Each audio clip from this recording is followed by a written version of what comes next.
Today we are going to discuss theorems surrounding isosceles and equilateral triangles. We will start with isosceles triangle. We discussed that isosceles triangles are triangles that have at least two sides that are congruent. So in the drawing we have CB and CA are our two congruent sides. These are called the legs.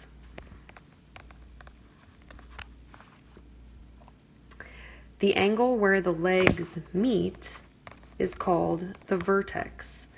So in this case, the vertex is at angle C.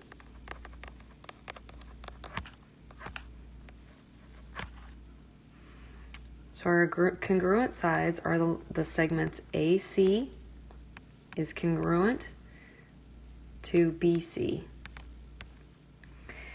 The third side of the triangle that is opposite the vertex is called the base. In this example, the base is line segment AB. The base angles are the angles that are created by the legs and the base. In this example,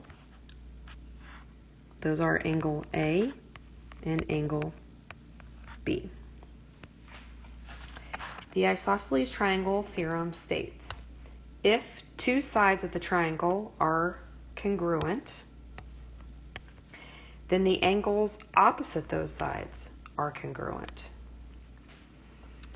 So in this example, if we have isosceles triangle A, B, C, if AC is congruent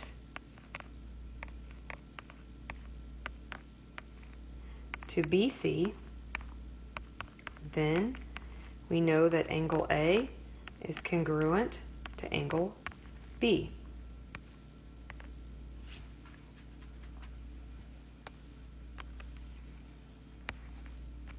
So, in these pictures, we are going to mark which parts are congruent in the picture and write the congruent statement. So, we are told that CB and BA are congruent, so we know that the sides opposite are also congruent. So the angle opposite this side is angle C, the angle opposite that side is angle A. So we know that angle C is congruent to angle A. In the second example, BC is congruent to AC. Therefore, the angles that are opposite their sides are also congruent. So angle B is congruent to angle A. In the third example, AB is congruent to AC. So we know that the angles opposite those sides are also congruent. So angle B is congruent to angle C. We also have an isosceles triangle theorem converse, which states that if there are two angles of a triangle that are congruent, then the sides opposite those angles are congruent. So with this theorem, if we have a triangle A, B, C, and we are told that angle A is congruent to angle B,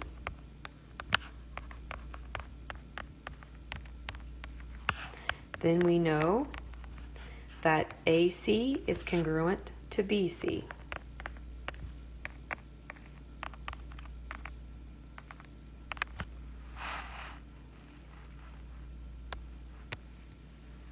So, in these diagrams, since we're told that angle A and angle B are congruent, we know that the sides opposite those angles are also congruent.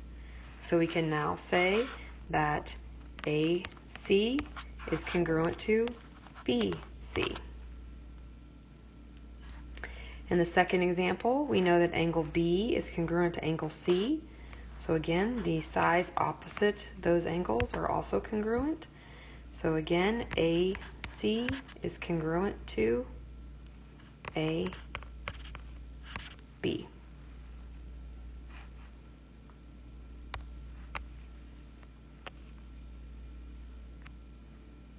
In these diagrams, we're going to tell what theorem we used and use the diagram to fill in those blanks. So in the first example, AE is congruent to DE. Therefore, we can say that the angles opposite those sides, so angle A, is congruent to angle D. We know that because we used the theorem. Sorry, the converse. We were given two sides, so then we can say the angles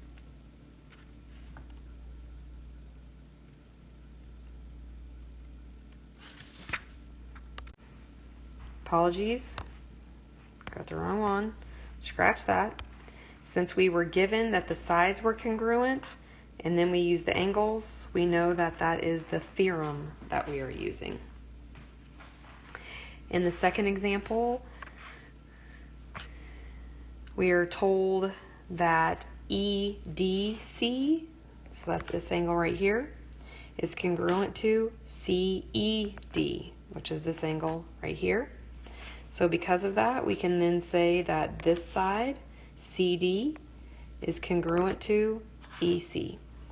So CD is congruent to EC, and we can say that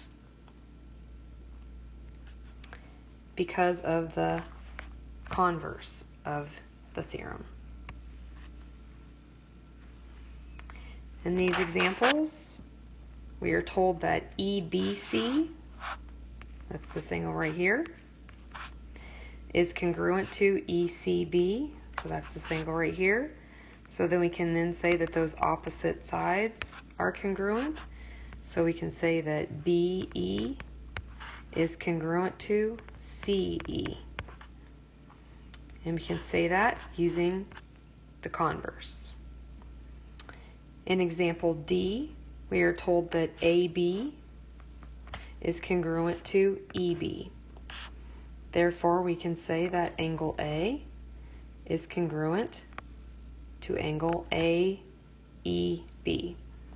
So angle A is congruent to angle AEB using the theorem.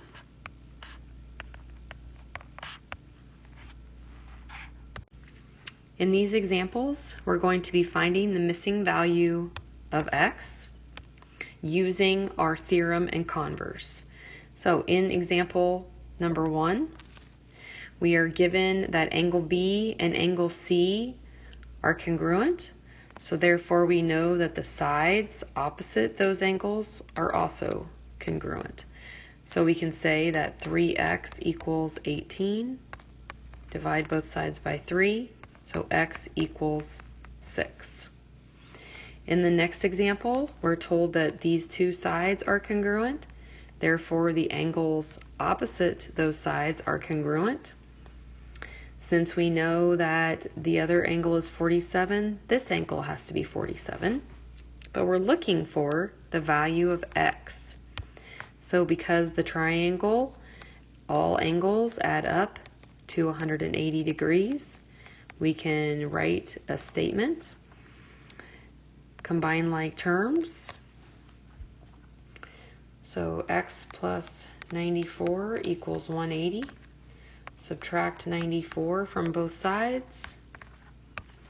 So x equals 86. In this example, we're told that these two angles are congruent. Therefore, the sides opposite them are also congruent. So 27 equals 5x plus 7.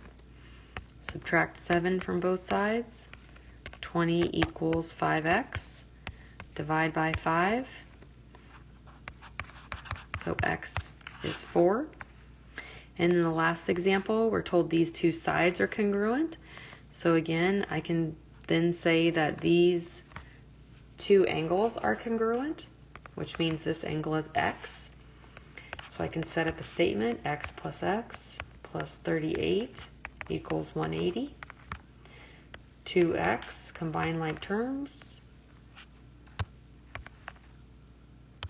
plus 38 equals 180. Subtract 38 from both sides.